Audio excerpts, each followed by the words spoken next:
हमारे साथ राकेश कुमार जी हैं, आर्चरी के ब्रॉन्ज मेडलिस्ट हमारे साथ हैं। पहले तो आपको बधाई हो, देश का आपने नाम सम्मान ऊंचा किया। कैसा महसूस हो रहा है इस समय? जय माता दी सर, बहुत अच्छा लग रहा है सर, क्योंकि ये मेरा दूसरा पैरालंपिक था और पहले में मैं 6 प्लेस पे रहा था। तो आज यहाँ पे पेरिस में मैं मेडल जीत के आया हूँ और देश के 140 करोड़ लोगों को धन्यवाद करूँगा कि जिनकी दुआओं के सदके हम ये मेडल जीत पाए हैं। गोल्ड से थोड़ा सा पीछे रह गए, इसका मलाल होता है मन में? देखिए सर, ऐसा है कि पहले दिन मेरा इंडिविजुअल मैचेस थे, जिसमें मैं सेमीफाइनल तक पहुंचा, सेमीफाइनल हारा। उसके बाद ब्रॉन्ज मेडल मैच मैं सिर्फ 1 पॉइंट से हारा था। तो एक साइकोलॉजिकली आपके मन में दुख आता है, लेकिन मेरे पास वो टाइम नहीं था क्योंकि दूसरे दिन मेरे मिक्स टीम मैचेस थे। तो मैं अगर दुख में डूब जाता तो शायद ये नहीं कर पाता। तो मैं ज़्यादा दुख नहीं मनाता क्योंकि जो चीज़ किस्मत में नहीं थी वो मुझे नहीं मिली। मैं उसके लिए नहीं सोचा क्योंकि मुझे ये था कि मेरे पास एक और मौका है और मैं अपने देश के लिए मेडल जीत सकता हूँ, और मैंने वो करके दिखाया। सरकार की तरफ से जो सुविधाएं, व्यवस्थाएं आप लोगों को मिलनी चाहिए, क्या वो प्रॉपर मिलती हैं? जी सर, सरकार की तरफ से जो भी सुविधाएं हमें मिलनी चाहिए वो हमें मिल रही हैं। उसके लिए मैं धन्यवाद करूंगा अपनी आर्चरी एसोसिएशन ऑफ इंडिया का, स्पोर्ट्स अथॉरिटी ऑफ इंडिया का, जिन्होंने टाइम से हमारे कैंप ऑर्गेनाइज किए और हमें इंटरनेशनल एक्सपोजर दिलवाए। हम पैरालंपिक से 15 दिन पहले पेरिस में प्रैक्टिस कर रहे थे आर्चरी की, और इसके लिए मैं धन्यवाद करूंगा सरकार को भी। टॉप्स भी उसमें आता है क्योंकि सरकार की टॉप स्कीम है जिसके तहत हमें इक्विपमेंट, व्हील चेयर या फिर मंथली स्टाइपेंड जो है वो टाइम से प्रोवाइड किया जाता है। तो उसके लिए मैं सरकार का काफ़ी धन्यवाद करता हूँ। अब ओलंपिक 5 साल बाद है, तो कैसी तैयारी करेंगे? चूंकि महज थोड़ा सा पीछे आप रह गए, और अगर जनता मांगे कि थोड़ा सा और ऊपर गोल्ड चाहिए, फिर? देखिए सर, जो हमारे देश के लोग हैं, 140 करोड़ जनता है, उनको काफ़ी उपेक्षाएं हमसे होती हैं, लेकिन मैं ज़्यादा दूर की सोच के नहीं चलता हूं। मैं अपने छोटे छोटे गोल बनाता हूं, जैसे आने वाले जो भी कंपटीशन होंगे उनके लिए मेरी सोच होगी। और मैं छोटे छोटे, क्योंकि बड़े बड़े कह गए हैं कि बूंद बूंद से सागर भरता है, तो हम छोटे छोटे गोल बनाएंगे, उनको अचीव करेंगे। तो मुझे उम्मीद है कि अगर वो छोटे गोल में अचीव कर पाया तो 2028 लॉस एंजलिस में मैं जरूर इस मेडल का रंग बदल पाऊंगा। Thank you so much Rakesh Kumar ji, जिन्होंने बताया कि छोटे छोटे गोल्स बनाते हैं और उसको अचीव करते हैं, और अगली बार उम्मीद जताई इन्होंने कि गोल्ड लेके आएंगे। प्रशांत त्रिपाठी, लाइव टाइम्स, दिल्ली। और पेरिस पैरालंपिक्स में भारतीय खिलाड़ी योगेश कथुनिया ने भी शानदार प्रदर्शन किया डिस्कस थ्रो में और सिल्वर मेडल जीता। योगेश से भी बात की हमारे संवाददाता प्रशांत त्रिपाठी ने। इस समय हमारे साथ योगेश जी हैं। योगेश जी डिस्कस थ्रो में सिल्वर लेके आए हैं, देश का नाम इन्होंने बढ़ाया है। सबसे पहले आपको शुभकामनाएं, ढेर सारी बधाई। और कैसा लग रहा है, देश के लिए आपने सिल्वर मेडल जीता है? बहुत ज़्यादा खुशी है कि back to back silver perform कर रहा हूँ, लेकिन इस बार थोड़ी कमियां रह गई थी। गोल्ड से मैं थोड़ा सा चूक गया था, और नेक्स्ट टाइम ये रहेगा कि मैं उसको और अच्छे से कर पाऊँ और गोल्ड करूँ। किस तरह की तैयारी थी आपकी? कितना मेहनत किया था आपने इसके लिए? लास्ट 4 ईयर से काफ़ी टाइम से मेहनत कर रहा था, और आगे भी ऐसी प्रिपरेशन, अपनी कंसिस्टेंसी बना के रखूँगा कि आगे भी मैं मेडल लेके आऊँ देश के लिए। ये मानते हैं कि जो आप गेम खेलते हैं डिस्कस थ्रो का, वो उसके लिए जो प्रॉपर फील्ड्स चाहिए, इक्विपमेंट्स चाहिए, या ट्रेनिंग पोर्शन चाहिए, क्या वो प्रॉपर सब कुछ है अपने देश में? हाँ, देखा जाए तो गवर्नमेंट बहुत ज़्यादा सपोर्ट कर रही है। उनकी डिफरेंट स्कीम्स है, खेलो इंडिया स्कीम, टॉप्स, एनसोईज, सेंटर्स, मतलब काफ़ी सारे बन रहे हैं, लेकिन अभी थोड़ा और काम बाकी है उसमें। एक तो इंक्लूसिव बनाना सोसाइटी का, और एक एक्सेसिबल बनाना, और काफ़ी सारे इक्विपमेंट्स अभी लाने की ज़रूरत है जो बाहर है, इधर अभी इंडिया में नहीं है, लेकिन इतने पर्याप्त हैं पैरा स्पोर्ट्स के लिए कि वो मेडल परफॉर्म अगर और ज़्यादा करना है तो और ज़्यादा इक्विपमेंट्स चाहिए होंगे। तो 5 साल बाद दोबारा से ओलंपिक है, उसके लिए क्या तैयारी है? 4 साल बाद। 4 साल बाद, जी। हाँ, तो 4 साल बाद के लिए अभी तो 1-2 महीना रेस्ट करूँगा और अगली बार से और तैयारी करूँगा। थैंक यू योगेश जी, जिन्होंने बताया कि सिल्वर लाए हैं, थोड़ा सा चूक गए, लेकिन आगे की तैयारी पर्याप्त रहेगी। कैमरामैन राजू चौहान के साथ मैं प्रशांत त्रिपाठी, लाइव टाइम्स, दिल्ली। तो आज दरअसल प्राइम मिनिस्टर मोदी ने इन तमाम जो मेडलिस्ट थे जिन्होंने यहाँ पर जाकर बहुत अच्छा प्रदर्शन किया पैरालंपिक्स में, उन सबसे मुलाकात की है। और भारत के star javelin throw para athlete Ajit Singh ने क्या कहा, जैसे भी सुनिए। मेरे साथ अजीत सिंह हैं, जेवलिन के प्लेयर हैं। देख सकते हैं कि सिल्वर मेडल जो है गले में लटका हुआ है, देश का शान बढ़ा रहे हैं। सबसे पहले आपको शुभकामनाएं, ढेर सारी बधाई। कैसे एक्सप्रेशन देंगे इस सिल्वर मेडल का? Thank you so much, thank you. और ये मेडल जीतने के लिए काफ़ी मेहनत थी, काफ़ी लोगों का एक टीम के साथ वर्क था, और जिस तरीके से प्लान किया था, जिस तरीके से चीज़ें रही, फाइनली जो प्रिपरेशन थी 4 साल की, वो इस कंपटीशन में दे पाया। मैंने अपना पर्सनल बेस्ट थ्रो किया और ये सिल्वर मेडल जीत पाया। तो काफ़ी यादगार मेमोरी है, काफ़ी अच्छा पल था पेरिस में। और लास्ट ईयर मैंने पेरिस में वर्ल्ड चैम्पियनशिप में गोल्ड मेडल जीता था पर्सनल बेस्ट थ्रो करके। तो कहा जाए तो लास्ट ईयर पेरिस भी मेरे लिए काफ़ी लकी साबित हुआ था, और इस बार तो कहना ही क्या। जेवलिन लग रहा है कि धीरे धीरे कुछ ज़्यादा ही प्रचलित हो रहा है ये गेम भारत में। हाँ बिल्कुल, काफ़ी अगर आप जेवलिन की जो पॉपुलैरिटी है उसको देखें, अब गांव स्तर पे भी छोटे बच्चे, अब हर कोई, जैसे क्रिकेट एक जगह जगह पे पहुंचा हुआ खेल है, वैसे ही जेवलिन धीरे धीरे अब हर जगह पहुंच रहा है। अगर इसका श्रेय देना चाहें तो निश्चित तौर पर नीरज चोपड़ा को जाता है। उन्होंने जिस तरीके से टोक्यो में गोल्ड मेडल जीता था, और लगातार उन्होंने अपना सिल्वर मेडल अभी सेकेंड ओलंपिक में जीता है। वो उसके अलावा भी पहले जेवलिन में मेडल आए हैं, बट इतना लोग जानते नहीं थे। अगर पैरा में बात करें, जो आज प्रेसिडेंट हैं देवेंद्र झांझरिया जी, उन्होंने भी 2004 में मेडल जीता था, बट लोगों के उतना अवेयर नहीं थे जेवलिन को लेकर के। जो अभी चंद सालों में जो एक पॉपुलैरिटी आई है जेवलिन, नीरज जी ने, जो नीरज चोपड़ा ने दिलवाया है पॉपुलैरिटी, उसके बाद से देख रहा हूँ कि हर वर्ग के लोग ज़्यादा बढ़ चढ़ के हिस्सा ले रहे हैं। हर वर्ग के लोग चढ़ के हिस्सा लेते हैं। और अगर बात की जाए स्पोर्ट्स टैलेंट की, तो हमारा जो नॉर्दर्न इंडिया और इंडियन जो एक जेनेटिक्स है, वो कहीं ना कहीं हम थ्रोज में, not only in javelin, there's a lot of athletics events just like throws, we can say about the short put, discus, and hammer throws. Even able body athlete also can do better in these categories.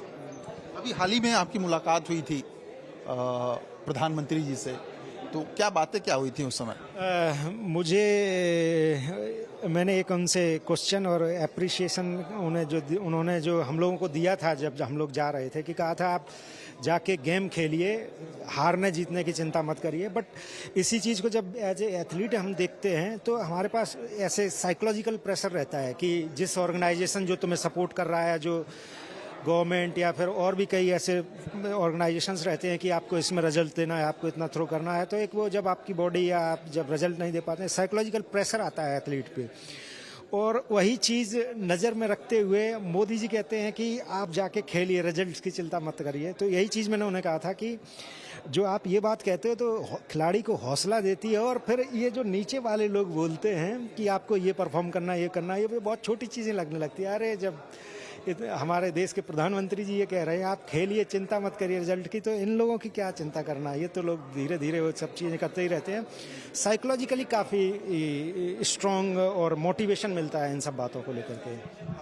आप मानते हैं कि देश में वो सारी सुविधाएं हैं जो जेवलिन के विस्तार के लिए, जेवलिन को आगे बढ़ाने के लिए चाहिए? हाँ, काफ़ी हद तक हैं। और जिस तरीके से हम डे बाय डे डेवलप कर रहे हैं इंफ्रास्ट्रक्चर और इस खेल और सारी चीज़ों को लेकर के, जैसे मैं अभी अब्रॉड में जर्मनी में ट्रेनिंग कर रहा था, या डेवलप कंट्रीज़ या यूरोपियन या वेस्टर्न कल्चर को देखें, वेस्टर्न कंट्रीज़ को देखें, तो वो बहुत ऑलरेडी इन सब चीज़ों में काफ़ी आगे निकल चुके हैं। और जिस तरीके से हम स्पोर्ट्स साइंस के साथ या सारी कोलैबोरेशन के साथ काम कर रहे हैं, तो निश्चित तौर से वो दिन दूर नहीं होंगे कि हम उन्हें कॉम्पिटिट करना है। इवन कुछ ऐसे, अब बात की अभी आपने नीरज चोपड़ा, तो मैं उसी सेंटर में था जो टोक्यो का एक एथलीट था जो लास्ट टाइम पे जिस 97 थ्रो करता था, जिसने थ्रो नहीं लगा पाया था। तो वो मैं देख रहा था कि वो हमारा फ्रेंड है वहाँ पे, और उसी के ट्रेनिंग सेंटर में ट्रेनिंग कर रहा था। इस बार क्वालिफाई नहीं किया था, उसके पास इंजरी वगैरह थी। तो उन सब सारे खिलाड़ियों से जो बातचीत होती है, तो निश्चित तौर पे उन्होंने कहा है कि इंडिया में जेवलिन के मामले में टैलेंट भरा हुआ है, और जिस तरीके से फेडरेशंस इस पे ग्रास रूट लेवल पे और काम कर रही हैं, तो निश्चित तौर पे आने वाले टाइम में हमें अच्छे रिजल्ट्स मिलने की उम्मीद है। अगला टारगेट क्या है आपका? अगला टारगेट, अभी कुछ दिन में रेस्ट लूँगा, उसके बाद मेरा जैसे सुनने में आ रहा है कि शायद इंडिया वर्ल्ड चैम्पियनशिप होस्ट करेगा पैरा का, तो मेरा वही टारगेट रहेगा। वो वर्ल्ड स्टेज रहेगी जिसमें जो चीज़ें मैं ओलंपिक में नहीं कर पाया, मैं 100% उसमें करना चाहूँगा। और फिलहाल मैंने अपना पर्सनल बेस्ट किया था, बट मैं भी चाहूँगा कि मैं 70 वाली रेंज को टच करूँ। बाकी मेरे साथी खिलाड़ी लगातार उस रेंज को थ्रो कर रहे हैं, 68, 67, तो वो दूर, तो 70 की रेंज हमारे लिए ज़्यादा दूर नहीं है। और मैं उम्मीद करता हूँ कि सारी चीज़ें हमारे फेवर में रहेंगी और निश्चित तौर पे लगातार अपने ऊपर और जो सपोर्ट मिल रहा है डिफरेंट ऑर्गेनाइजेशन से, उनके साथ मिलजुल के हम जरूर इस पे काम करेंगे और ज़रूर देश का झंडा ऊपर लहराएंगे और ऐसे ही हम भारतीय होने पे गर्व करते रहेंगे। भारतीय होने का गर्व करेंगे, कराएंगे और आगे इसकी तैयारी और जारी रखेंगे, ये कहना है अजीत सिंह का। कैमरामैन राजू चौहान के साथ मैं प्रशांत त्रिपाठी, लाइव टाइम्स, दिल्ली। और पैरा शूटर अवनी लेखरा, जिन्होंने टोक्यो ओलंपिक्स में भी अपना लोहा मनवाया था और पेरिस ओलंपिक्स में भी अपनी ओलंपिक जर्नी की कहानी लाइव टाइम से शेयर की, ऐसे भी सुनिए। हमारे साथ अवनी है। शूटिंग में अवनी ने गोल्ड पे निशाना लगाया है। अवनी, क्या कहेंगी, आपके हाथ में जो गोल्ड मेडल है वो पूरे देश का नाम रोशन कर रहा है? काफ़ी अच्छा लग रहा है। और दूसरी बार ये मेरा दूसरा पैरालंपिक था और दूसरी बार गोल्ड लेकर जो प्राउड फीलिंग आ रही है वो बहुत अच्छा लग रहा है कि मैं अपनी कंट्री के लिए एक और मेडल जीत पाए। आपको लगा था कि ये जो निशाना इस बार लगाने जा रही है वो सीधे गोल्ड के लिए है और देश का नाम इतना ऊंचा होने वाला है? कोशिश तो मैंने पूरी करी थी कि मैं अपना 100% दूं और मैंने वहां जाकर भी ज़्यादा ये नहीं सोचा था कि मेडल चाहिए या नहीं। मैं कोशिश कर रही थी कि मैं अपना बेस्ट दूं और जो भी होगा अपने आप हो जाएगा। तैयारी कैसी थी कि आपको ये अचीवमेंट मिले? कितना प्रिपरेशन था सब कुछ? काफ़ी हम लोग 2-3 महीने से दिल्ली में ही ट्रेनिंग कैंप्स लग रहे हैं करनी सिंह शूटिंग रेंज में, तो हम ट्रेनिंग कर रहे हैं, हमारी पूरी टीम है, तो काफ़ी अच्छा था। सुबह योगा, मेडिटेशन, ये सब करके it is a very nice experience. आगे क्या उम्मीदें हैं देश के लिए और क्या करने वाली हैं? मैं अभी तो थोड़ा रेस्ट एंड रिकवरी पीरियड पे रहूंगी और नेक्स्ट ईयर से लेट्स सी क्या होता है। एक बार जरा मेडल दिखाइए पूरे देश को। अवनी, और अभी प्रिपरेशन के बाद से इनका ये कहना है कि और ज़्यादा हार्ड वर्क करेंगी ताकि देश को और ऊंचाइयों पे ले जा सकें। कैमरामैन राजू चौहान के साथ मैं प्रशांत त्रिपाठी, लाइव टाइम्स, दिल्ली। और छोटे कद के नवदीप सिंह ने F41 कैटेगरी में गोल्ड मेडल जीता है। पीएम मोदी ने भी नवदीप की काफी तारीफ की।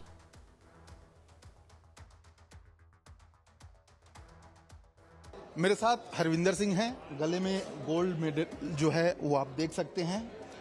देश का नाम कितना इन्होंने देश को प्राउड फील करवाया है, इन्हीं से जानते हैं कैसा लग रहा है ये अचीवमेंट लेके। देखिए, बहुत खुशी हो रही है जी, जब से मेडल जीता है उसके बाद से इतना मान सम्मान प्यार मिल रहा है पूरे इंडिया से। और आज हम दिल्ली में हैं अभी 2 दिन से, तो प्रोग्राम हो रहे हैं, तो सभी जगह से इतना मान सम्मान प्यार देखकर बहुत खुशी हो रही है। आपको क्यों लगा कि आर्चरी में ही आपका फ्यूचर है और आर्चरी में ही मैं बेहतर कर सकता हूँ? जी, मैं 2010 में स्टडी के लिए पटियाला गया था। यूनिवर्सिटी में ही आर्चरी का ग्राउंड भी था, तो जस्ट बाहर ग्राउंड के विजिट करते थे, आर्चरी दूर से देखते थे। तो हमने आर्चरी देख रखी थी टीवी पे, महाभारत में, रामायण में, जहाँ गुरु गोविंद सिंह जी की कहानियाँ सुन रखी थी परिवार से कि वो बहुत बड़े तीरंदाज थे हमारे। तो वो चीज़ें आर्चरी कहीं ना कहीं हम देखते थे। तो 2012 के जब लंदन ओलंपिक्स के मैच देखे, हमारे इंडियन तीरंदाज थे वो वहाँ पे शूट कर रहे थे, तो मेरी इच्छा जागी कि मुझे भी ये गेम फॉलो करना चाहिए, ये गेम करना चाहिए। तो मैंने कोच साहब से बात की, तो तब से वो मुझे 2012 से गेम सिखा रहे हैं। आपने सीखा किन से और कितना आपको लगा कि ये टफ गेम है और कैसे आप यहाँ तक आए? जी, पटियाला में मेरी गेम की शुरुआत हुई थी जी। उस टाइम वहाँ पे जीवन जोत सर और सुरेंद्र सर थे। फिर उनके बाद उनके जीवन सर कनाडा शिफ्ट हो गए, ग्राउंड अलग अलग हुए। गौरव सर मेरे साथ जुड़े 2016 से। आज भी मैं, सभी कोचेज हैं कैंप में, हमारे अलग अलग कोचेज रहते हैं जो टीम के सिचुएशन के हिसाब से सिलेक्ट होते हैं। गौरव सर मेरे साथ लगातार 2016 से जुड़े हुए हैं। 2017 से हम देश के लिए हर कंपटीशन में खेलने जाते हैं।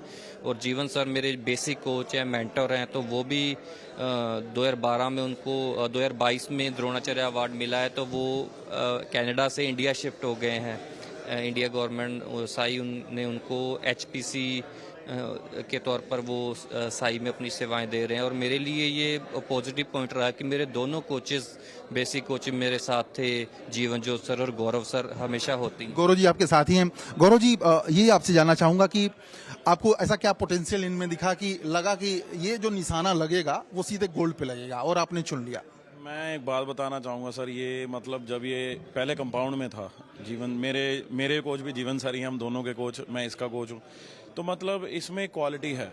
ही इज़ वेरी पेशेंस, इसमें बहुत पेशेंस है, कूल मतलब कंपोज है। इसको अपना मतलब कहते हैं ना, कई बच्चे होते हैं दो फटाफट 2 सीढ़ी चढ़ जाते हैं, लोग कहते हैं बहुत शरारती है, बहुत स्ट्रांग है। ये एक सीढ़ी चढ़ता है लेकिन इतने तरीके से चढ़ता है कि इसको हर चीज़ याद रहती है। अगर 11 सीढ़ियाँ तो ये 11 बताएगा, मेरी तरह 12 नहीं बताएगा। तो मतलब इसमें एक पेशेंस ऐसा था कि मतलब धीरे धीरे 12 में जुड़ा आर्चरी से, 17 तक कुछ नहीं था, लेकिन 17 में इवेंट, 16 में इवेंट चेंज करते ही 17 में फर्स्ट वर्ल्ड चैंपियनशिप हम दोनों इकट्ठे गए, 18 में एशियन गेम गोल्ड लाया individually, first ever individually gold, then 19 में एशियन चैंपियनशिप, 21 में टोक्यो, फिर 23 में एशियन गेम, अब 24 में हमारा लक्ष्य ये था, हम प्रैक्टिस बहुत अच्छे से कर रहे थे, हमारा रेगुलर मतलब हम वर्ल्ड रिकॉर्ड के बराबर शूट कर रहे थे।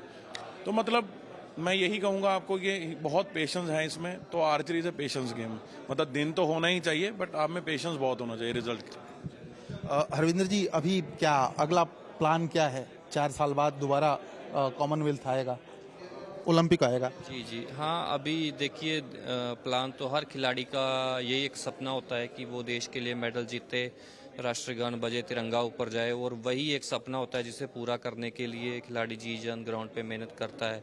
तो मैं अपने आप को खुश नसीब समझता हूँ कि मेरी जो मेहनत थी उसे फल लगा और मैं अपना ये सपना काफ़ी कॉम्पिटिशन्स में पूरा कर चुका हूँ और आगे भी इसी तरीके से हमें इंडिया से सपोर्ट मिलता रहेगा और मैं देश के लिए और पदक जीतना चाहूँगा। आर्चरी के लिए जो सरकार को सुविधाएं देनी चाहिए, क्या आप लोगों को लगता है कि वो प्रॉपर हैं?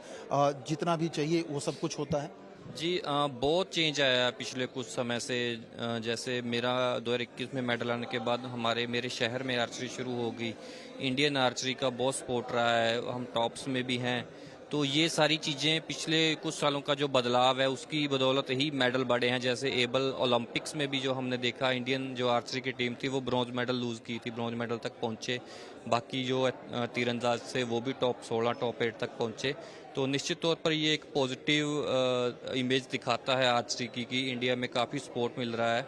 और कोचिंग के लेवल पे हमारे सेमिनार होते हैं यहाँ पे इंडिया में, फॉरेन कोचेस को, एक्सपर्ट कोचेस को बुलाया जाता है सेमिनार, उनकी काफ़ी हेल्प मिलती है एथलीट्स को। तो आने वाले समय में हम जरूर देश के लिए ओलंपिक्स और पैरालंपिक्स में और मेडल जीतेंगे। जब आप लोग जा रहे थे तो प्रधानमंत्री जी ने कुछ मैसेज दिया था आप लोगों को, कारगर रहा वो मैसेज? बिल्कुल, जाने से पहले उनकी मोटिवेशन जो होती है वो हमेशा कामयाब रही है एथलीट्स के लिए। और इस बार भी वो ऑनलाइन उन्होंने खिलाड़ियों के साथ सेशन था, उन्होंने खिलाड़ियों से बात की और अपनी बेस्ट विशेस दी और हमें ये संदेश दिया कि आपको बिना किसी प्रेशर के अपना जो बेस्ट है वो परफॉर्म करना है जो आप प्रैक्टिस में करते हैं। तो देश के प्रधानमंत्री के ये शब्द एक एथलीट के लिए काफ़ी मायने रखते हैं कंपटीशन से पहले। थैंक यू सो मच हमसे बातचीत करने के लिए हरविंदर सिंह जी, जिनका साफ तौर पे कहना है कि मोटिवेशन मिलता रहा और आगे बढ़ते रहे। कैमरामैन राजू चौहान के साथ मैं प्रशांत त्रिपाठी, लाइव टाइम्स, दिल्ली।